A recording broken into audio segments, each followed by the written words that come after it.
세종의 둘째 아들로 태어난 수양대군. 수양대군은 조카 단종에게 왕위를 물려받아 드디어 왕이 되었습니다. 하지만 이는 도덕적으로 옳지 못하다는 평이 많아 사실상 찬탈이나 마찬가지였습니다. 당시 단종의 옥새를 수양대군에게 넘긴 사람은 성산문인데 세종은 자신의 아들 또한 얼마 살지 못할 거란 예감을 했는지 성산문을 포함한 신하들에게 어린 단종을 부탁했습니다. 야사에 따르면 성상문은 옥새를 건넬 때 눈물을 쏟았으며 수양을 향한 분노를 참지 못했다고 합니다. 그리고 분노를 다시 갚아줄 계획을 짜기 시작했는데 이른바 단종 복위 운동을 계획했습니다. 세조는 왕위에 오른 후 단종을 상왕으로 추대하고 궁궐 밖에서 살게 했는데 이후 계속해서 어린 단종을 감시했으며 끝까지 경계를 늦추지 않았습니다. 어쩌면 그 자신이 명분이 부족하다는 걸 누구보다 잘 알았던 것이 아닐까요? 세조는 계유정난 당시 단종 주변에 있는 김종서, 황보인 등 고명 대신만 제거하면 될 거라고 생각했지만 이는 잘못된 판단입니다. 그 이유는 바로 지편전 학자들이 있기 때문인데 어린 단종을 무척 아끼고 사랑했던 할아버지 세종은 성산문, 박팽년, 이계, 하위지, 유성원, 신숙주 등 신하들에게 세손을 부탁했습니다. 이렇게 세종의 부탁을 받은 지편전 학자들은 세조의 찬탈 행위를 보며 가만히 있을 수 없었고 결국 단종이 상왕으로 물러난 지 1년 만에 성산문, 박팽년 중심으로 단종 복위 운동이 일어납니다. 그러나 계속해서 미뤄지는 거사에 불안함을 느낀 김질은 성산문과 함께 단종 복위 운동을 계획하던 도중이를 누설했고 이에 가담한 자들은 모두 가혹한 추국과 고문을 받았습니다. 성산문은 끝까지 세조를 인정하지 않았다고 합니다. 너는 나의 녹을 먹으면서 어찌 뻔뻔하게 나를 배반하는 것이냐? 나는 나라의 녹을 먹은 적이 없어. 내 말을 못 믿겠다면 내 집에 가서 직접 살펴보시오. 성산문의 말을 듣고 직접 확인해 보니 정말 그간 봤던 녹봉이 그대로 있었다고 합니다. 성산문은 애초에 세조를 왕으로 인정하지 않았으며 성산문을 포함하여 유능하고 젊은 신하들이 단종 복위 운동에 도모했다는 이유로 목숨을 잃었는데 그중 성산문, 박팽년, 하위지, 이계, 유성원, 유흥부를 사육신이라고 부릅니다. 계속해서 일어나는 단종을 향한 신하들의 단종 복위 운동을 보며 결국 세조는 결단을 내렸습니다. 단종은 더 이상 세조에게 조카가 아닌 자신을 위협하는 인물이고 제거밖에 방법이 없다고 판단했으며 결국 단종을 노산군으로 강등한 후 강원도 영월로 유배 보냈는데 단종이 머물던 청룡포는 삼면이 강으로 둘러싸여 있어 혼자의 힘으로는 나오지 못하는 곳이었습니다. 그리고 이후 단종은 17살의 나이로 죽음을 맞이했습니다. 단종의 죽음에 관해서는 여러 가지 이야기가 전해지고 있는데 그중 하나는 세조가 단종을 죽이려고 사약을 내렸고 사약을 참아 단종에게 전달하지 못하고 주저하는 하인의 모습을 본 단종은 방 안에서 목을 줄에 묶어 하인에게 당기라고 지시했고 결국 방 안에서 홀로 쓸쓸히 죽음을 맞이했다는 이야기입니다. 세조를 향한 인과응보일까요? 실제 세조 꿈에 단종의 어머니인 현덕왕후 권씨가 자주 나왔으며 단종의 어머니가 침을 뱉은 자리마다 종기가 났다고 합니다. 또한 이유 없이 세조의 아들들도 오래 살지 못하고 다들 젊은 나이에 일찍 죽게 됩니다. 세조의 왼팔 한명회. 세조가 왕이 될 수 있게 큰 도움을 준 인물. 바로 한명회입니다. 한명회는 명문가 집안의 자제였으나 어려서 부모를 잃어 작은 할아버지 집에서 자랐고 이후 한명회의 삶은 계속해서 어긋납니다. 그는 세상에 나가 높은 관직에 오르고 싶은 욕망은 강했지만 계속해서 과거에 낙방하였고 30이 훌쩍 넘은 나이에 하급 관리인으로 일했습니다.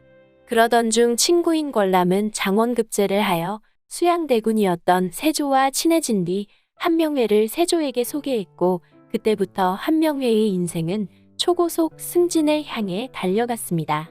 그는 시험을 보는 머리는 부족했을지 모르지만 처세술에 있어서는 그 누구도 따라올 수 없었습니다. 그는 계유정난에 가장 큰 공을 세운 인물이며 이후 자신의 권력을 유지시키기 위해 왕과 왕 주변 인물들에게 자신의 딸을 시집 보냈습니다. 이렇게 피도 눈물도 없는 세조에게는 의외의 모습이 있는데 그는 사실 애처가였다고 합니다. 그의 아내 정의왕후를 매우 사랑했고 항상 어디를 가도 부인을 대동했을 만큼 부부 금슬이 좋았다고 합니다. 단종에게 왕위를 찬탈한 세조는 이후 계속해서 일어나는 신하들의 단종 복위 운동에 더욱더 왕권 강화에 치중하게 됩니다. 그는 6조 직계제를 시행했는데 왕이 6장관에게 직접 명을 내리고 장관들은 왕에게 직접 보고하는 제도입니다. 가운데 있는 의정부의 기능을 약화시킨 것입니다. 세조는 자신이 저지른 비도덕적 행위에 대한 여론에 굉장히 민감했으며 아예 경연 제도 자체를 없애버렸습니다. 또한 사육신이 포함된 집현전도 아예 폐지시켰는데 오랜 시간 동안 축적의 시간을 만들어온 정책기구 집단을 폐지시킨 세조는 자연스럽게 자신이 왕이 될 때 도움을 준 소수의 공신들에게 모든 권력을 나누어 주었고 이는 결과적으로 폐단으로 이어지기도 했습니다. 세조는 왕위를 물려주고 52세를 일기로 세상을 떠났으며 이후 예종이 왕위를 물려받았습니다. 예종은 세조의 둘째 아들로 태어났습니다. 그는 세조의 첫째 아들이자 성종의 아버지인 의경세자가 어린 나이에 요절하자 19세의 나이로 왕이 되었습니다. 예종은 세자였던 11세의 나이로 한명회의 딸인 장순왕후 한씨를 아내로 맞이했고 그 다음 해에 아들을 낳았습니다. 이렇게 그는 조선 왕 중 최연소 아버지의 타이틀을 갖게 되었습니다. 하지만 이후 아들을 낳은 안씨는 산후병으로 사망했고 아들 역시 3세의 어린 나이로 병을 앓다 일찍 죽었습니다. 우리에게 알려지지 않은 예종은 재위 기간이 1년 3개월밖에 되지 않았는데 그 이유는 그가 오래 살지 못하고 일찍 죽었기 때문입니다. 조선의 제9대 임금인 성종은 제8대 임금이던 예종의 조카입니다. 예종의 아들이 너무 어려 조카인 자을산군이 왕위에 올랐습니다. 사실 그보다 더 큰 힘은 성종의 장인이 단종 때 계유정난을 일으켜 공신이 된 한명회라는 점이 더 크게 작용했습니다. 왕위에 올랐을 때 성종의 나이는 13세였는데 홀로 남겨진 단종과 달리 성종에게는 할머니 정의왕후와 성종의 어머니 또한 모두 살아 있었고 결국 어린 성종은 안전한 보호 아래 왕위를 이어갈 수 있었습니다. 여기서 등장한 것이 바로 수렴청정입니다.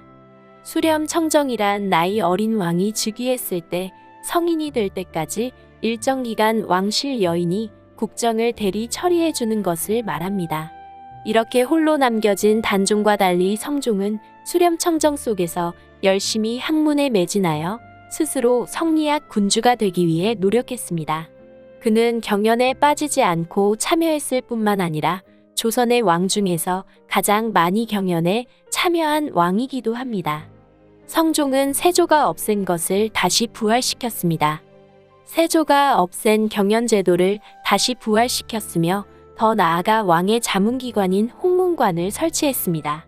성종은 수렴청정을 받았지만 사실 조선시대에 여인이 한문을 공부하고 유학을 공부한다는 것은 거의 드문 일이었습니다. 그렇기 때문에 수렴청정이라 하더라도 신하들의 도움을 받을 수밖에 없습니다. 그런데 이 과정에서 너무 커져버린 공신 세력. 이들을 훈구파라고 부르는데 이들은 점차 성종 또한 위협을 받을 만큼 너무 커져버렸고 성종은 이들을 견제하기 위해 지방에서 새로운 세력을 기용합니다. 그들을 살인파라고 합니다. 조선 건국 초 점진적으로 고려를 개혁해 나가기를 원하는 옹건파 사대부와 고려를 부정하며 조선을 건국해야 한다고 주장한 급진파 사대부로 나뉘었는데 급진파 사대부의 주도로 조선이 건국되자 조선을 반대한 옹건파 사대부들은 고향으로 대거 내려갔습니다. 이들은 고향에 내려가 학문을 연구하고 제자를 양성하는 데 힘을 썼으며 성종 때 너무 커져버린 공신 세력을 견제하기 위해 등용된 이들을 살인파라고 불렀습니다. 성종은 이들을 대거 중앙으로 등용하여 청요직이라 할 수 있는 언론 기관에 배치시켜 훈구를 견제하고 비판할 수 있는 기회를 제공했습니다. 성종은 세종과 비슷한 업적이 많은데 그중 주목할 게 바로 경국대전의 완성입니다. 경국대전은 국가를 운영할 때 왕이 자의적으로 통치하지 못하게 법을 성문화시킨 것인데 이는 법치국가의 실현이기도 합니다.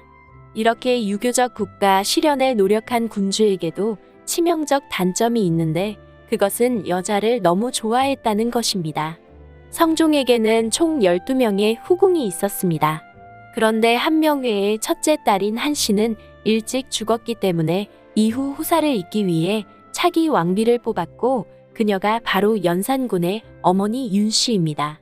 윤씨는 연산군을 낳아 중전이 되었습니다. 출생 연도가 정확히 알려져 있지는 않지만 윤씨는 성종보다는 나이가 많은 연상이었는데 성종은 연상인 윤씨보다는 더 어린 후궁들을 좋아했습니다. 윤씨는 점차 성종과 후궁 사이를 질투하기 시작했고 시간이 지날수록 질투가 분노가 되어 표출되기 시작했습니다. 윤씨는 성종이 후궁들과 함께 있을 때 갑자기 찾아가서 문을 확 열어버리는 행동을 하거나 후궁들을 제거할 목적으로 독약까지 가지고 다녔다고 합니다. 더 나아가 시어머니에게도 대드는 행동을 서슴지 않고 행하기도 했는데 그러던 중 큰 사건이 발생했습니다. 야사에 따르면 윤씨가 성종의 얼굴에 손톱 자국을 냈다고 기록되어 있는데 결국 윤씨는 폐서인이 되는 결과를 불렀습니다. 하지만 윤씨는 적장자를 낳은 생모이므로 신하들은 만류했지만 이는 결국 성종으로 하여금 사약을 내리는 결과를 불렀습니다. 그렇게 패비 윤씨는 폐서인이 된 지 3년 뒤에 사약을 먹고 죽게 되었습니다. 어머니의 사랑을 받지 못하고 자란 채 왕이 된 세자 그가 바로 희대의 폭군 연산군입니다. 지금까지 제 영상을 봐주셔서 감사합니다. 구독과 댓글 부탁드릴게요.